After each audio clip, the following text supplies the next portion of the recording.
Agrawal, Joint MD of Motilal Oswal Financial Services, who joins us now live.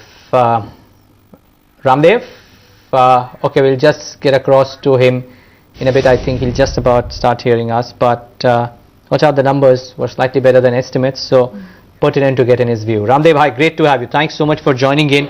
You know, I will start off with your numbers because on a relative basis, it's been a pleasant surprise. The expectations were that you would probably clock in PAT, which would be down 54%. You've done marginally better than that. In fact, quite better than that on the PAT front, despite the fact that it is down on a YOY basis. Take us through the quarter. What's gone right and what's not? Yeah. You know, one of the things which has happened is that though this sequential quarter between September and December, markets are down about 7 to 8%. Our revenues are down, the broking revenues are down, operating revenues are down about 3%. And some cost optimization has led to almost kind of a flat kind of result between two quarters. So we have taken this entire 8% down, decline in the market with no impact literally on the bottom line.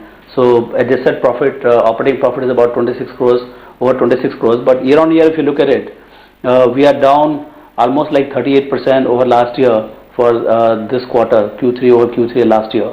And that has been the trend for last 3 quarters. And I'm seeing that for last 3 quarters, we have been more or less stable at around this level.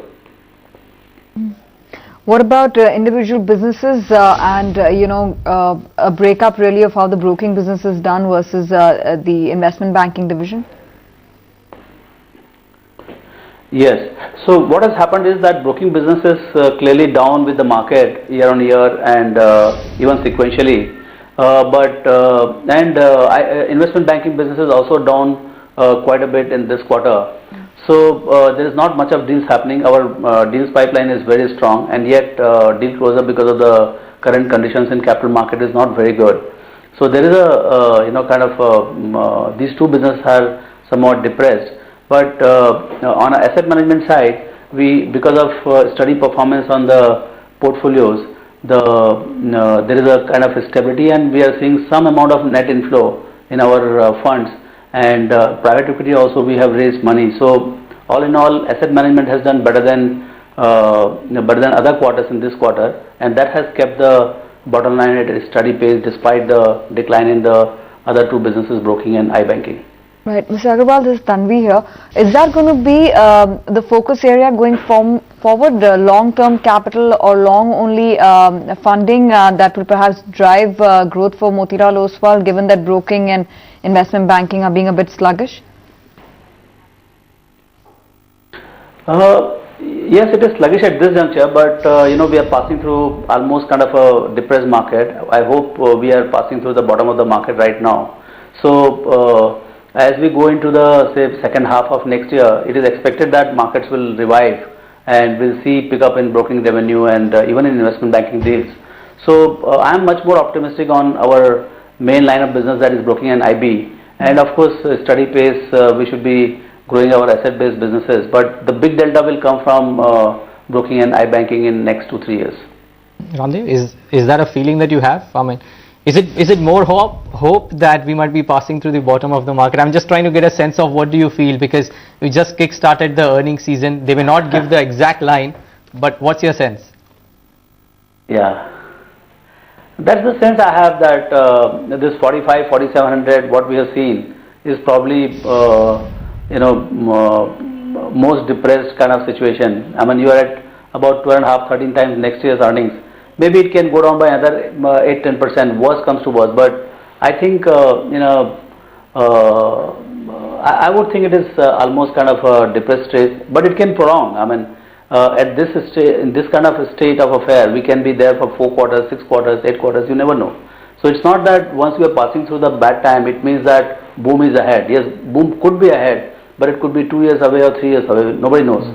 But my sense is that on the downside, we are fairly at a low level. Okay, Raamdeo, I want to tie up to what you will say about the markets to eventually what will happen to your business as well. But just to get a sense from you essentially on how the different catalysts in the market are doing before we come back to your business. And we started off this earnings season with a couple, one large IT name, 2 or 3 of them lined up tomorrow as well. that didn't kind of set the tone too well for the markets. However, there have been contrary results from SAP which came out. What's the sense on large cap IT per se after what Infi did, after what SAP did in terms of the global numbers as well? Yeah, I think IT is B2B business, so you get to see very little feel on the ground per se. I mean, what they say, you have to believe or you have to see around what the competition is doing. So Infosys did come out with a brilliant set of numbers for Q3. I think where the story got changed was when the guidance came for the Q4, and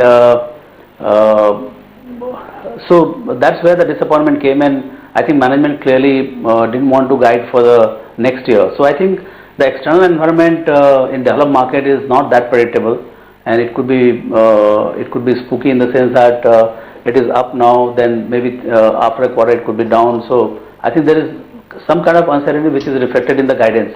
So I would think that with the help of currency movement, I mean, though it might look that currency should be excluded from their own operations, but my sense is after 7-8 years of stable currency, Government of India has decided that if you want to strengthen the current account or external business, external contribution to the entire GDP effort, I think they clearly saw that weak currency is very important, and that's where I think probably we are going to have weak currency going forward. So IT businesses are going to get fresh lease of life because of weaker currency in the quarters ahead. So I would remain bullish on all the three larger IT companies, starting with Infosys despite their guidance, and we'll see that TCS, Wipro, what kind of guidance they have. But my sense is that we have seen the worst of the guidance in Infosys. Okay, that's heartening to hear.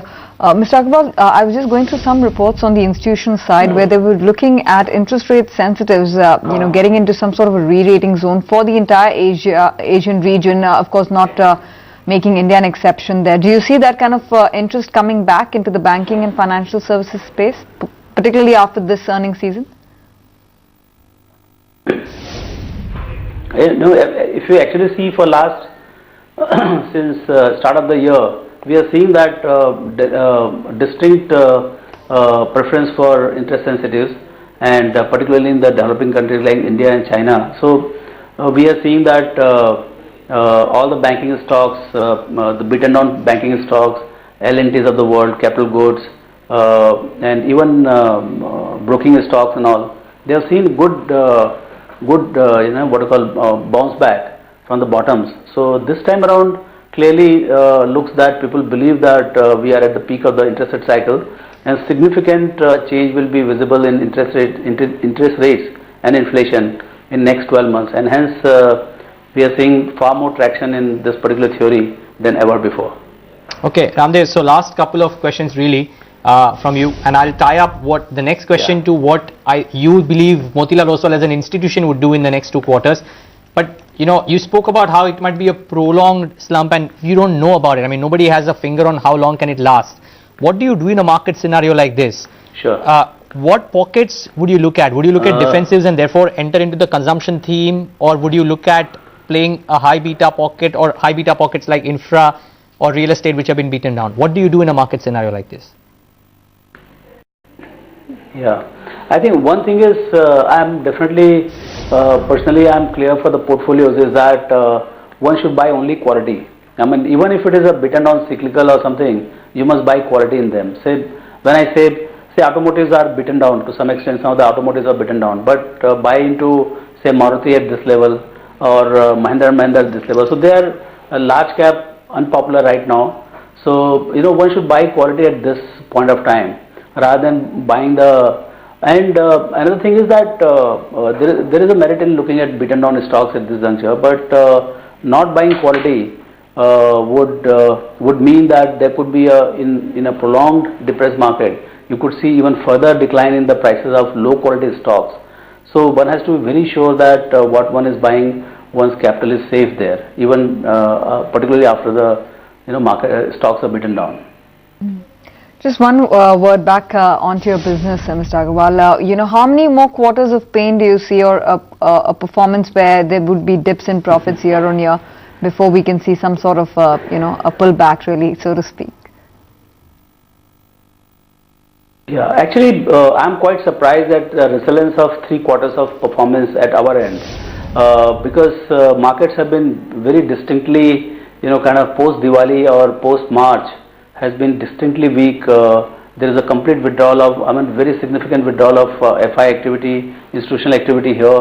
But despite that, all said and done, we have been able to manage our bottom line at current levels. So I would think that unless markets go from 4,500 to more like 4,041, 4,200, which was kind of a lot of fear was generated in last month or so. So if those kind of levels go, definitely I think our brokerage revenue and activity levels will go down, and hence we are going to see one more new level of low profitability. But otherwise, 3 quarters give me sense that we are passing through some kind of bottom in terms of profits, quarterly profits at this juncture. Well, we wish you all the best for the future. Thanks very much for taking out the time and discussing your earnings as well as your outlook on the markets, Mr. Agrawal.